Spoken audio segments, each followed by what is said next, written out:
The great cathedral of Silvercrest glowed with the light of 1,000 candles on the morning the werewolf realms gathered together. It was the most important day in a generation. Kings, queens, and noble families from every corner of the land had traveled far to witness a royal wedding meant to bring peace between two old rival packs. Everyone wore silk and jewels, everyone smiled and bowed and whispered, and at the center of it all sat a man who had come only for politics, not for love.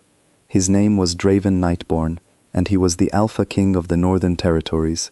He had crossed 3 kingdoms to attend this wedding, though he did not care for weddings and cared even less for the noble games of talk and flattery. He came because peace mattered, and because a king must sometimes sit through long ceremonies to keep his people safe. So he took his seat near the front, tall and quiet, expecting nothing more than wine, music, and a few hours of patience. Draven was feared across every territory, and he knew it. He was strong in a way that made other alphas lower their eyes. Yet for 30 long years, a part of him had stayed silent.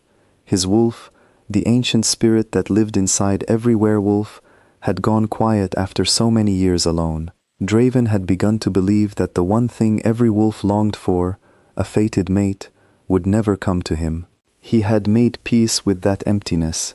He had learned to live as a king without a queen, powerful but alone. The ceremony began. The bride entered in a gown of white and gold. The groom waited at the altar. The high priest raised his hands to speak the sacred blessing. All eyes turned forward, and that was when the wind changed. A breeze slipped through the tall cathedral doors and moved across the room. It carried a scent Draven had never known before, and yet it felt like something he had waited for his whole life. Rain on cedar, warmth and wildflowers. The smell wrapped around his heart and squeezed, and something deep inside his chest woke up all at once. His wolf, silent for 30 years, roared back to life. The power of it nearly knocked him from his seat. His hands gripped the armrests, his breath caught in his throat. Every muscle in his body went stiff, and a single word thundered through his mind with the certainty of fate itself. Mate. It was not a hope, it was not a guess, it was truth, older and deeper than anything he had ever felt. He turned his head slowly, searching the crowd. The scent pulled at him like a rope tied to his very soul. His eyes moved past the nobles in their fine clothes, past the ladies with their jewels, past the guards standing near the walls, and then he saw her. She was not seated with the guests. She was not one of the noble ladies. She walked quietly along the outer edge of the great hall, carrying a tray of ceremonial goblets. Her dress was plain and worn, grey and simple, so different from the silk and gold around her that she almost seemed to belong to a different world. Her head was bowed. She was a servant, moving carefully so as not to disturb the ceremony, trying to remain unseen. But Draven saw her, he saw only her. As if she could feel his gaze, the girl slowly lifted her eyes. They were grey, the color of storm clouds before rain, and when they met his, the whole world seemed to go still. The bond between them snapped tight, like a chain that had been forged long before either of them was born. He felt it pull, and he could tell, by the way her breath caught and her hands began to tremble, that she felt it too. The tray shook in her grip, a goblet nearly tipped. She steadied it just in time, her face pale with shock and confusion. She did not understand what was happening. She only knew that a great and powerful stranger was staring at her as though she were the only person in the room. The priest continued the blessing. The bride and groom stood ready. The wedding was moving forward, step by step, toward its end, and every rule of the moment told Draven to stay in his seat. This was not his wedding. This was a peace ceremony, delicate and important. To interrupt it would be a great insult. It could break the very peace he had come to protect. He knew all of this. He understood the danger. But an alpha king does not turn away from his fated mate. His wolf would not allow it, and neither would his heart. After 30 years of silence, he had finally found the one soul meant for his. He could not let her slip away. Draven rose from his seat. The sound of his chair scraping against the stone floor rang out through the hushed cathedral like a clap of thunder. Every head turned toward him. The priest stopped mid-word. The music faltered and died. A wave of confused whispers rolled through the crowd, growing louder by the second. The bride's father, King Aldric, sat near the altar. He was the lord of this castle and the host of the wedding. His eyes narrowed sharply as he watched the northern king stand. This was his home, his ceremony, his moment of glory, and no one, not even a king from the north, had the right to disturb it. But Draven paid no attention to the stares or the whispers. His gaze remained locked on the servant girl across the hall. "Stop the ceremony," he said. His voice was low, but it carried to every corner of the cathedral. The words landed like stones dropped into still water, and the whole room seemed to freeze. Gasps filled the air. The groom's face flushed red with anger and embarrassment. The bride looked as though she might faint. King Aldric shot to his feet, his hands clenched, and demanded to know the meaning of such an insult on such a sacred day. Draven did not answer him. Instead, he began to walk. He moved down the center aisle, slow and steady, each step echoing on the marble floor. The crowd parted before him without meaning to, drawing back as he passed. He walked past the stunned nobles, past the frightened bridesmaids, past the altar where the priest stood with his mouth open. He did not stop until he reached the marble pillar near the outer wall, where the servant girl had frozen in place, pressed against the cold stone as if she wished it would swallow her. Up close, she was even more beautiful to him. Her grey eyes were wide with fear and wonder. Her hands still held the tray, though her knuckles had gone white. She looked up at him, this towering king who had crossed the entire hall for her, and she did not know whether to run or to weep. "What is your name?" Draven asked. His voice had changed. The command was gone. Now it was gentle, soft, meant for her alone, as if the two of them stood in a quiet garden, and not in a cathedral full of staring eyes. "Elara," she whispered. Her voice shook, and then, in words so quiet that only he could hear, she told him the truth of her life. She had been a servant in this castle for as long as she could remember. She was an orphan, with no family and no name of her own beyond the one the servants had given her. She had spent her whole life in the shadows, treated as though she were nothing, invisible to the great lords and ladies who lived above her. She confessed that she had felt the pull the very moment he entered the cathedral. A strange warmth had bloomed in her chest, drawing her eyes toward him again and again, but she had told herself it was foolish. A girl like her, a servant with worn shoes and a plain grey dress, could never be noticed by a king. She had believed that whatever she felt could not possibly be real. But it was real. Draven knew it in his bones. Her words, and the sight of her standing there so small and so brave, stirred something fierce inside him. Behind them, the cathedral had erupted into noise. King Aldric strode down the aisle, his face dark with fury. He pointed at the servant girl and declared, loudly enough for all to hear, that she belonged to his household. She was his servant, his property, and the northern king had no right to speak to her. He ordered his guards to remove Draven from the ceremony at once.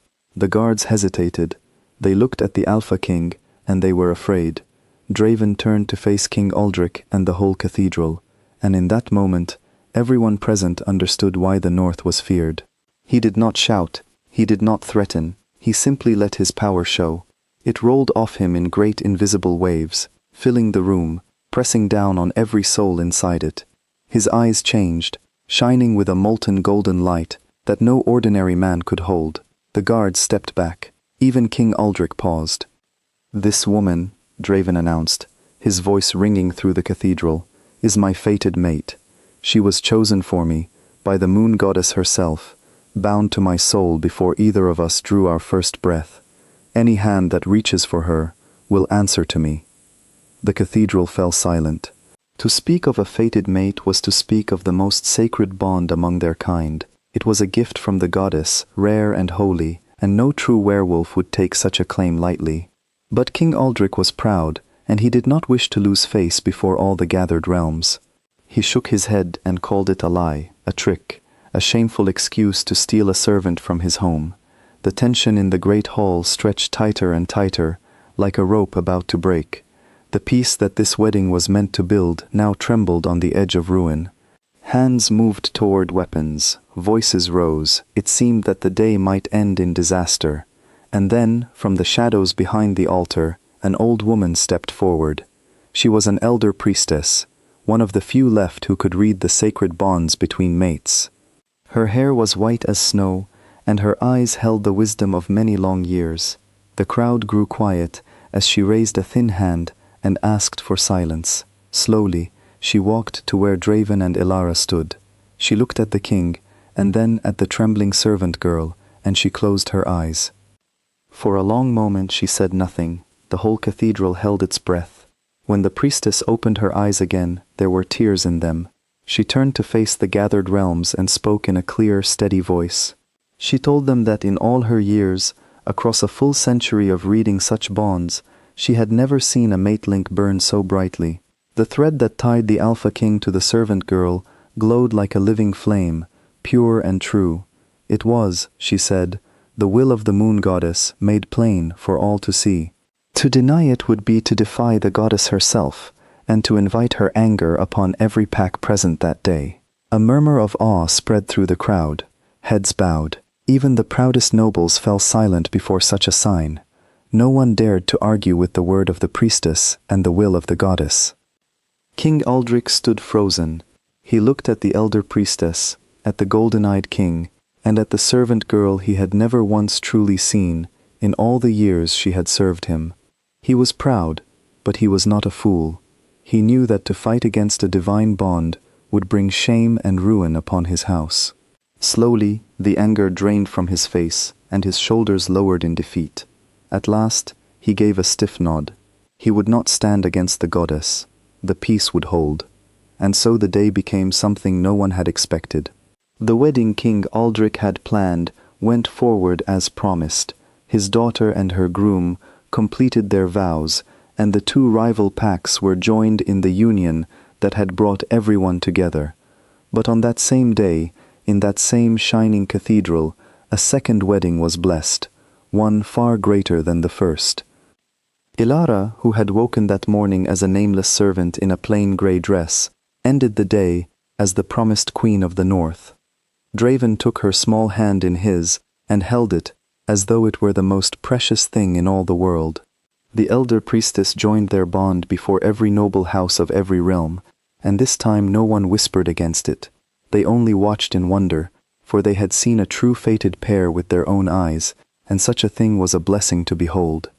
In the years that followed, the story of that day became legend. People told it around fires and in great halls, the tale of the Alpha King who stopped a royal wedding for a servant girl, and the lost orphan whose scent brought the most powerful king in the land to his feet. Some said it was the greatest love the realms had ever known. Draven never once regretted the scandal he had caused. For 30 long years his wolf had waited in silence, and he had believed that his heart would remain empty forever. Then, in a single breath of rain and cedar carried on a passing wind, everything had changed. He had found the one soul meant for his, and he had crossed a crowded cathedral, defied a proud king, and risked a fragile peace to claim her. And Ilara, who had spent her whole life in the shadows, believing herself invisible and unloved, finally stepped into the light. She learned what it meant to be cherished, to be chosen, to be seen. Beside the king who had refused to let her slip away, she grew from a frightened servant into a beloved and gentle queen, respected across all the realms. Together, they ruled the northern territories with strength and kindness, and their bond only grew brighter with each passing year. The candles of Silvercrest had lit many weddings before that day, and would light many more after, but none would ever be remembered like the one where a king smelled his mate across a crowded hall, rose from his seat, and stopped everything, in front of all, to bring her home at last.